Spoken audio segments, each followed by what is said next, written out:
अध्याय 2 श्लोक 22। वांसासी जीर्णानि यथा विहाय नवानि गृह्णाति नरो प्राणी तथा शरीराणि विहाय जीर्णा न्यन्यानि संयाति नवानि देहि। 22। भावार्थ, जिस प्रकार मनुष्य पुराने वस्त्रों को त्याग कर नए वस्त्र धारण करता है, उसी प्रकार आत्मा पुराने तथा व्यर्थ के शरीरों को त्याग कर नवीन भौतिक शरीर धारण करता है।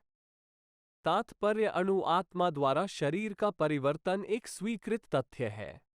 आधुनिक विज्ञानीजन तक, जो आत्मा के अस्तित्व पर विश्वास नहीं करते पर साथ ही हृदय से शक्ति साधन की व्याख्या भी नहीं कर पाते, उन परिवर्तनों को स्वीकार करने को बाध्य हैं जो बाल्यकाल से कौमारावस्था ओए फिर तरुणावस्था तथा वृद्धावस्था में होते रहते हैं।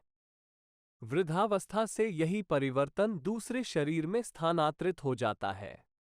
इसकी व्याख्या एक पिछले श्लोक में 2.13 की जा चुकी है। अणु आत्मा का दूसरे शरीर में स्थानांतरण परमात्मा की कृपा से संभव हो पाता है। परमात्मा अणु आत्मा की इच्छाओं की पूर्ति उसी तरह करते हैं जिस प्रकार एक मित्र दूसरे की इच्छा पूर्ति करता है। मुंडक तथा श्वेताश्वर उपनिषदों में आत्मा तथा परमात्मा की उपमा दो मित्र पक्षियों से दी गई है और जो एक ही वृक्ष पर बैठे हैं।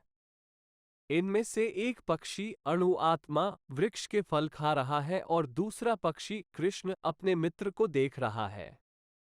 यद्यपि दोनों पक्षी समान गुण वाले हैं, किंतु इनमें से एक भौतिक वृक्ष के फलों पर मोहित है, किंतु दूसरा अपने मित्र के कार्यकलापों का साक्षी मात्र है। कृष्ण साक्षी पक्षी हैं और अर्जुन फल भोक्ता पक्षी।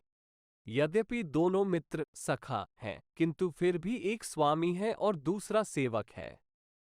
अणु आत्मा द्वारा इस संबंध की विस्मृति ही उसके एक वृक्ष से दूसरे पर जाने या एक शरीर से दूसरे शरीर में जाने का कारण है। जीव आत्मा प्राकृत शरीर रूपी वृक्ष पर अत्यधिक संघर्षशील है, किंतु जो ही वो दूसरे पक्षी को परम गुरु के रूप में स्वीकार करता है, जिस प्रकार अर्जुन कृष्ण का उपदेश ग्रहण करने के लिए स्वेच्छा से उनकी शरण में जाता है, त्यों ही परतंत्र पक्षी तुरंत सारे शोकों से विमुक्त हो जाता है।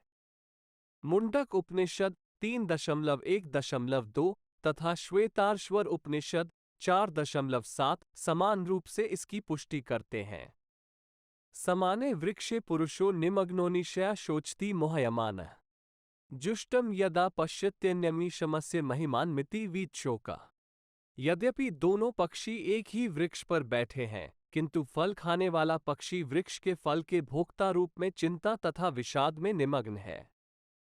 यदि किसी तरह वो अपने मित्र भगवान की ओर उन्मुख होता है और उनकी महिमा को जान लेता है, तो वह कष्ट भोगने वाला पक्षी तुरंत समस्त चिंताओं से मुक्त हो जाता है।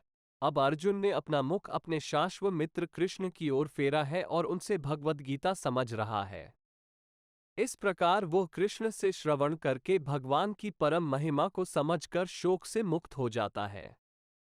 यहाँ भगवान ने अर्जुन को उपदेश दिया है कि वो अपने पितामह तथा गुरु से देहांतरण पर शोक प्रकट न करे, अपितु उसे इस धर्मयुद्ध में उनके शरीरों का वध करने में प्रसन्न होना चाहिए, जिससे वे सब विभिन्न शारीरिक कर्म फलों से तुरंत मुक्त हो जाएं। बलिवेदी पर या धर्मयुद्ध में प्राणों को अर्पित करने वाला व्यक्ति तुरंत शारीरिक पापों से मुक्त हो जाता है और उच्च लोक को प्राप्त होता है। अतः अर्जुन का शोक करना युक्तिसंगत नहीं है। हमारे चैनल को सब्सक्राइब करना बिल्कुल न भूलें। आपको वीडियो पसंद आई है तो कृपया करके इसे लाइक करें और इसको शेयर भी करें। धन्यवाद। मिलते हैं अगली नई वीडियो में। जय हिंद।